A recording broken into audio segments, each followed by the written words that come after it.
A quarta parte da unidade letiva número 1, que estamos a estudar sobre as origens, vai falar sobre a fé ou a ciência. Vamos então aprofundar este tema. A mensagem bíblica, ou as narrativas bíblicas, têm um objetivo, que é expressar a fé num Deus bom que tudo criou. A Bíblia não quer ensinar física, nem astronomia, nem nenhuma outra ciência. Portanto, rejeitar o livro do Gênesis simplesmente porque a explicação é uma fantasia, não é real, é um grande erro. Porque se nós vamos ao livro do Gênesis com essa perspectiva, pois já estamos a chegar com uma perspectiva errada. O livro da Bíblia tem precisamente outro objetivo. Nesse texto, o homem e a mulher é apresentado para demonstrar que eles são criados por Deus para serem felizes. O texto não tem esse valor historiográfico. Ele quer transmitir uma verdade de sentido, uma verdade de fé. No fundo, é transmitir que Deus, bom, criou tudo. E o homem e a mulher são criados por Deus para serem felizes. Essa harmonia original do início é precisamente uma tarefa colocada nas mãos do homem para ser garante, para administrar aquilo que é colocado nas mãos dele como um ser com um estatuto ou uma dignidade diferente dos outros seres vivos. Vamos escutar com atenção a duas pessoas que vão ajudar-nos a perceber a profundidade desta mirada, que não é fixista. Lembrem-se do conceito de fixismo que falamos anteriormente. É um conceito, como dizíamos dos cristãos, Deus cria através dos processos naturais. Então, vamos escutar com atenção estes dois padres que vão nos falar precisamente desta visão cristã de que é Deus que está presente na criação através dos processos naturais.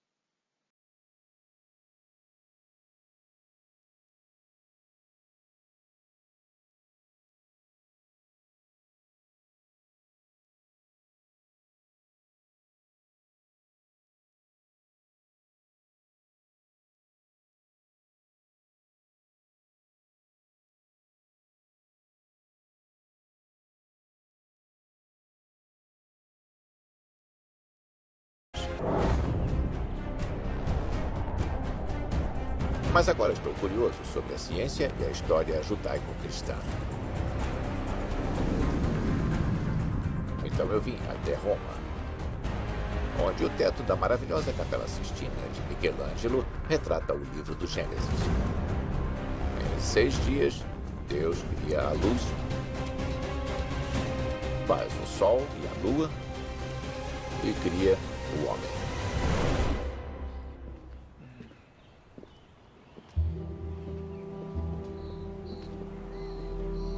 Eu vim conversar com o representante-chefe de ciência do Papa, Monsenhor Marcelo Sánchez Sorondo. Então, você é o chanceler da Pontifícia Academia das Ciências. Exatamente. Quando isso começou e por quê? Em 1603. Em 1603? Isso. E o chefe da primeira geração foi o Galileu. E a ideia é ter uma nova academia para desenvolver um raciocínio científico para as coisas. Então temos duas abordagens diferentes sobre a ideia da criação. Existe o Gênesis e existe o Big Bang. O Big Bang não é a criação exatamente, porque não sabemos o que havia antes do Big Bang. É exatamente minha pergunta. Exatamente. E por isso, a criação não tem nada a ver com o Big Bang. E outra coisa é que a Bíblia não traz uma ideia científica sobre a criação. Em outras palavras, a ciência não pode provar nem deixar de provar. Exatamente. Nós dizemos que a Bíblia tem a ideia da criação, mas no sentido teológico da criação, não no sentido Não científico de criação. Obrigado. Foi um prazer. Obrigado mesmo. A Igreja Católica não vê mais o livro do Gênesis como uma descrição literal da criação. Na verdade, O primeiro cientista que propôs o Big Bang, Georges Lemaitre, era um padre e um membro da Pontifícia Academia de Ciência. A entrevista que acabamos de escutar o bispo Marcelo Sánchez Soronto é muito interessante porque ajuda-nos a ver a perspectiva precisamente da Igreja Católica e podemos resumir nos seguintes aspectos. Primeiro, a Bíblia não é um livro de ciência, portanto, é um livro de fé. Segunda questão, a Bíblia fala da criação num sentido teológico. Não é história, não é ciência, é um sentido teológico. Portanto, teológico quer dizer uma perspectiva desde a mirada da fé, desde a mirada para quem acredita em Deus e está tentando procurar um sentido àquilo que está a tentar explicar. Terceiro aspecto, a criação descrita na Bíblia não é literal. Mas Deus fez o mundo em 7 dias. Não, não é literal. É um texto que tenta transmitir esse sentido de que é Deus. Porque alguém pode dizer, em 7 dias, mas foi 7 dias, ou foi com argila, ou foi com a palavra. Ao final, esta suposta contradição entre os dois relatos não deve ser contraditória, porque se percebemos o sentido teológico do texto, o que quer transmitir é precisamente este último aspecto, é que Deus quer transmitir a ideia de que Deus é a origem de tudo. Deus é criador e quer que o homem seja feliz. Esse é o sentido. Vamos agora escutar a outro padre que é padre e é cientista. E a perspectiva dele é espetacular. Vamos lá.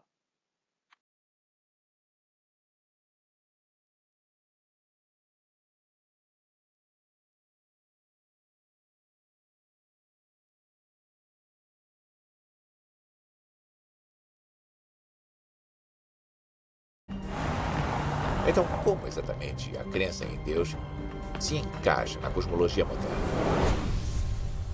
Olhar esse teto abobadado incrivelmente alto é como alcançar o paraíso.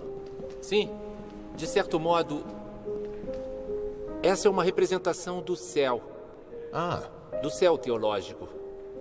Estou me encontrando com o padre Giuseppe Tanzella-Nitti, um cientista do Observatório do Vaticano. Eu estou muito fascinado por você. Você é um astrônomo. E também é um homem da igreja. O meu campo de estudos eram as radiogaláxias, quasares e objetos extragalácticos. Era um outro tipo de céu. Eu lembro que, quando tirávamos um espectro da galáxia, eu costumava rezar enquanto esperávamos. E dizia, Deus, obrigado por esse maravilhoso universo que vós nos destes. Deve ter havido um momento em que você se questionou sobre a natureza da criação. Achamos que existe uma dissonância entre o sentido bíblico da criação e o sentido científico, o Big Bang. Eles são muito diferentes. A criação, de um ponto de vista teológico, é perfeitamente comparável com o Big Bang, porque você sempre precisa de uma causa primeira. Deus, o Criador, está fora do espaço-tempo. Existe antes de todo o tempo. Então, o ato da criação não é nunca um fim em si, porque a criação é uma forma como Deus continuamente mantém o universo. Para Giuseppe e outros como ele, a cosmologia não apenas permite espaço para a criação divina, como também oferece novas maneiras de compreender Deus como o mestre do espaço e do tempo.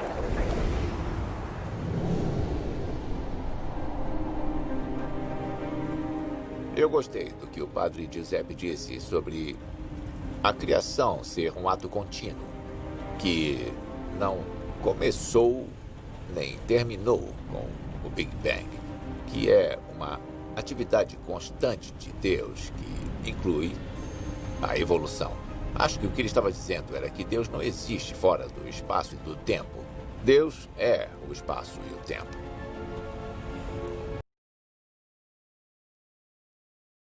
O padre Giuseppe Tanzella-Nitti é um cientista e padre no Vaticano. Como vimos nessa entrevista, o padre é astrônomo mas também é teólogo, portanto, ele tenta procurar a explicação ou perceber a explicação através das ciências, mas também através da fé. E fé e ciência não se contradizem, e já vamos ver isto agora mais à frente. Primeira questão que o padre Tanzelaniti, Giuseppe, transmite é que o Big Bang não é criação. Quer dizer, antes do Big Bang, o que é que havia? O que é que originou o Big Bang? A teoria científica dada através do Edwin Hubble e todos os cientistas que acrescentaram novos dados a esta teoria, não explica como é que surge o próprio Big Bang. O Big Bang origina o universo, ok? E existem dados que comprovam isto, mas não existem explicações que permitam dizer como é que surge o Big Bang. Portanto, o Big Bang não é criação. É uma explicação à origem do universo, mas não explica a origem primeiro. Por isso é que a afirmação de que Deus é a causa primeira quer dizer que Ele é quem origina tudo. E alguém pode perguntar, ok, se Deus é a causa primeira que origina tudo, quem é que originou a Deus?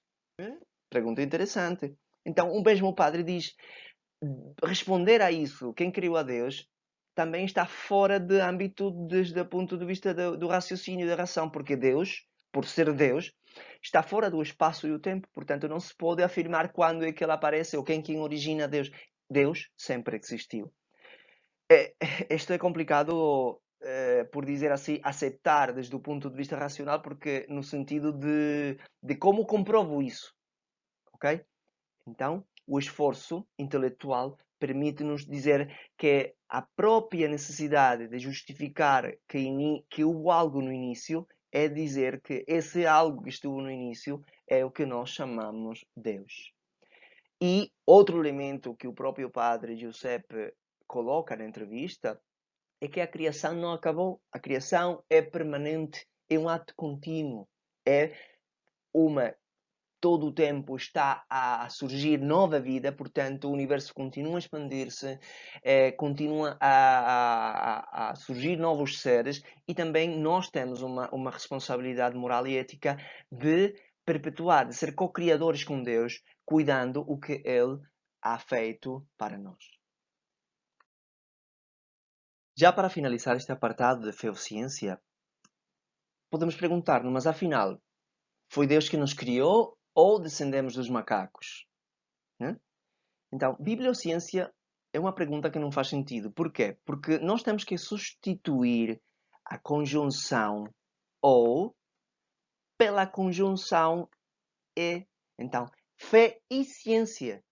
Não é fé ou ciência, é fé e ciência. São as duas. Por quê? Porque não se contradizem. Elas complementam-se. Neste caso, uma diz onde, quando e como. Portanto, a ciência, o Big Bang. Outra diz porquê e para quê.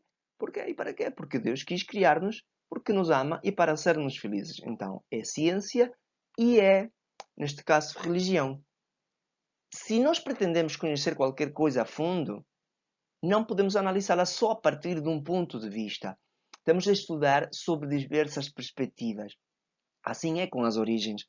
Mas há que fazer as perguntas certas a cada domínio do conhecimento. Eu não vou perguntar à Bíblia lições de físico-química, nem de matemática, nem aulas de história. Okay? Cada texto tem uma área de conhecimento.